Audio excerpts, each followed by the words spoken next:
Ça a été une année un petit peu particulière pour la PIM et cette manifestation des Mirabelles et des Montgolfiades de Metz. Cette année, pas beaucoup de vols. Non, effectivement, c'est une des rares années depuis qu'on organise cette manifestation, depuis 16 ans, où on a si peu de vols. On a réussi à passer entre les gouttes du Covid en 2020-2021. Et puis là, cette année, on était parti pour une belle... alors, on a organisé les Montgolfières en 2020-2021. On a eu un temps magnifique. On a pratiquement fait tous les vols. Et cette année, malheureusement, du vent, de la pluie qui nous a empêchés de faire la majorité des vols. Heureusement, dimanche, on a pu voler dimanche matin et faire un magnifique vol au-dessus de la ville de Metz. Dimanche soir également.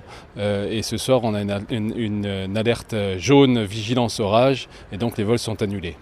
Alors, les gens ont du mal à comprendre, mais pourquoi il y a des jours où il n'y a pas du tout de vent, pourquoi ça vole pas, et d'autres jours où il y a un peu de vent, on se dit tiens, il pourrait partir quand même, mais pourquoi ça se passe comme ça? Alors nous, on a un juge de paix. À 19h, on prend les dernières prévisions météorologiques qui nous sont données par l'aéroport de Metz-Nancy-Lorraine. Et si elles sont mauvaises, s'ils annoncent des nuages qui sont défavorables à la pratique du ballon, on est obligé d'annuler. Effectivement, parfois ça passe à côté, mais le vol a été annulé par mesure de précaution. Alors c'est encore un des rares lieux en France où on peut décoller de la ville pratiquement. Oui, on a de la chance ici à Metz d'avoir un beau terrain de décollage qui est pratiquement au centre-ville et chaque vol on passe au-dessus de la ville et c'est toujours merveilleux de pouvoir découvrir notre ville vue du ciel. Alors c'est la ville de Metz bien sûr qui vous accueille ici sur ce lieu.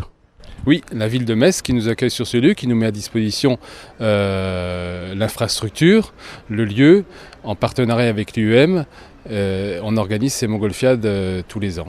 Alors, des gens se posent aussi la question, est-ce qu'on peut voler lors de ces Montgolfiades? Je dis pas aujourd'hui parce que je pense que là c'est annulé, donc l'affaire est close.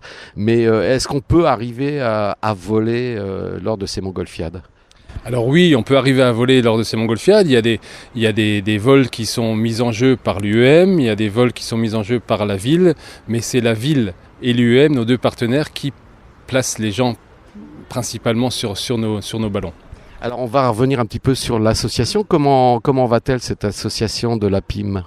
Elle va très bien. On est aujourd'hui la plus grosse association de montgolfières de France. On a plus de 100 membres, on a un peu plus de 50 pilotes. On a la chance d'avoir dans notre association 5 instructeurs qui forment tous les ans 2-3 élèves qui deviennent pilotes à leur tour. Et on a un bel avenir devant nous dans notre association. Alors, les prochaines manifestations où vous serez présents, il y a d'autres manifestations que vous faites ou que vous organisez? Alors on a pour projet une manifestation l'année prochaine du côté d'Amnéville. On va encore voir, on n'a pas encore défini tout à fait les modalités de cette manifestation, mais elle aura certainement lieu l'année prochaine. Et puis on organise nous un vol de retrouvailles inter-APIM au printemps, toujours pour un vol de retrouvailles sur le site de Chamblay au mois de début mai, et puis ici des Montgolfiades au mois de septembre, fin août, début septembre. Et bien sûr, je crois qu'il y aura le mondial l'année prochaine. Oui, le mondial l'année prochaine, alors ça c'est une toute autre organisation, c'est Pilotes de Rosiers Organisation SIGA qui organise cette manifestation, mais effectivement elle aura lieu l'année prochaine en 2023. Alors pour en savoir plus, il y a un site ou un lieu où on peut vous retrouver? Alors on a un site internet, apim.eu, on a un Facebook, Instagram, où vous avez toutes les informations sur notre association.